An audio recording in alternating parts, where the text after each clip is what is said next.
Real financial success isn't about being perfect. It's about owning your power even when things aren't perfect yet. You know, this episode is for you if you are tired of feeling stuck in old patterns and ready for momentum. You're craving those steps like to actually move forward, and you know that it's time to stop waiting for that perfect moment to change. So let's get to it.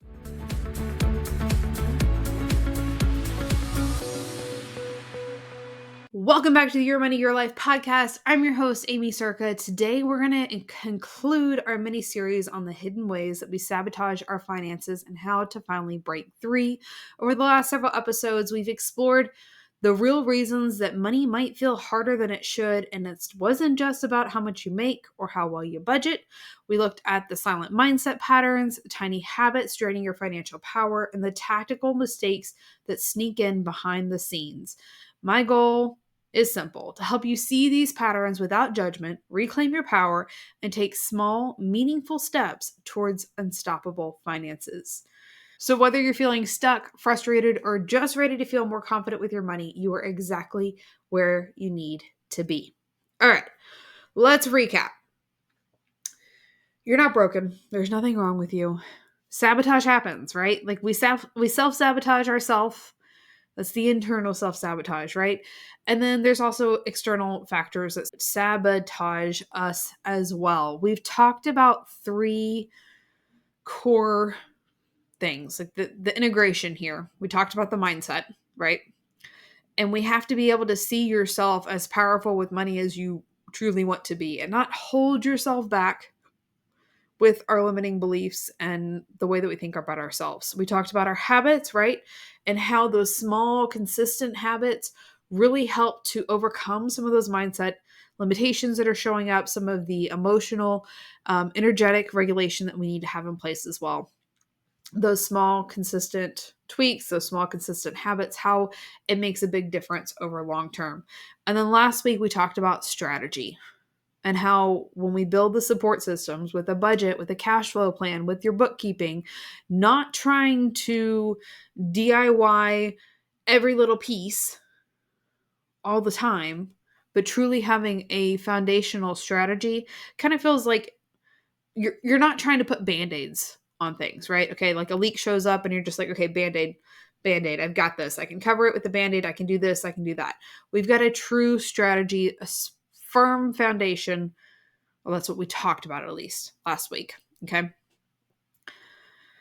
And there's a lot there, right? Like, even though I just ran through those really simple, rattled them off, not a big deal. There is a lot there. There's a lot to work on. There's a lot to feel. There can feel like there's a big gap. I mean, I've been doing this for 13 years and there's still work to be done. And I don't think we ever achieve. There's no like sitting on top of the mountain, like, hey, we've made it. I never have to work on my finances again. There's always work to be done here. And that doesn't have to be a debilitating thing. Yes, there's work to be done here. But what if it was fun? What if it was light? What if you weren't beating yourself up over the fact that you still had work to do? You don't have to be perfect to make progress. You know how much progress I've made in the last 13 years? You know what I'm probably going to be saying in another 10 years? It's just going to continue to compound. The thing is, we have to work towards it. We have to work towards that progress. We have to look for it. And we have to own our part instead of putting it off on everybody else. Oh, it's the economy. Oh, it's the president. Oh, I'm just not making enough. That's just the way it is. I've done that. It's my spouse. And I know that might be triggering for some people. But where can you show ownership? Let's start with you. Oh, my parents. I had this core wound from something that happened in my childhood. We all do. What are you going to do about it? Where are you taking ownership and taking charge of what you can control? Where can you make progress? So what's one shift from this series that you're going to work on? Commit to working on this week. I want you to send me a message on Instagram. Let me know. What are you going to work on? Because if we don't take action, this is just something that we put on the shelf and never think about again. That could be it. That should have been within this series as well. All right, we'll do a bonus real quick. Another way that we sabotage our finances, we jump from program to program to program to program.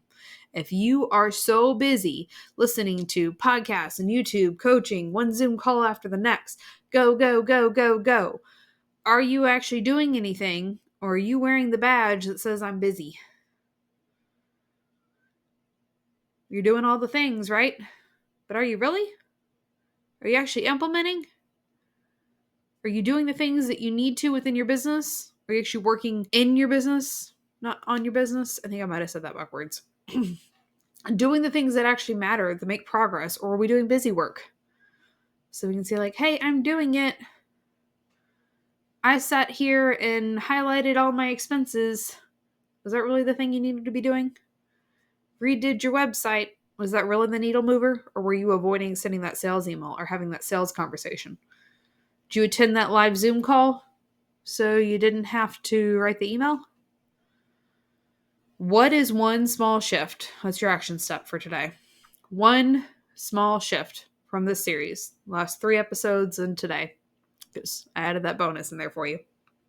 What are you committing to working on this week? And it's going to take longer than a week probably for it to stick. But if you start with now, it's not this overwhelming thing that we put this big, massive thing on our to-do list. Like, hey, start a podcast. That's a big step. Break it down. What's the first step? And then do that. Because when we look at, that's another avoidance technique that we use. It's a big project. You can kind of avoid it because, I don't have time to do that. I don't have time to revamp my whole website. I don't have the time to write a sales page right now. Could you write one section? What's the first step on the podcast? Maybe it's some market research. Maybe it's just hitting record and talking.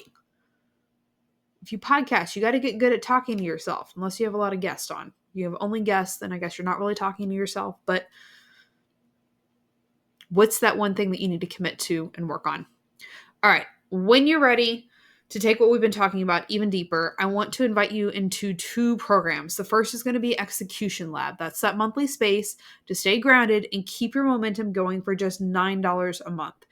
But if you're ready for real transformation, the Unstoppable Experience is my high-touch 12-month group mentorship program designed to help you fully embody your financial power. You've got all the strategy, you've got all the mindset work, we've got the emotional regulation in there, you've got 12 months access to Execution Lab. It's all inside the Unstoppable Experience.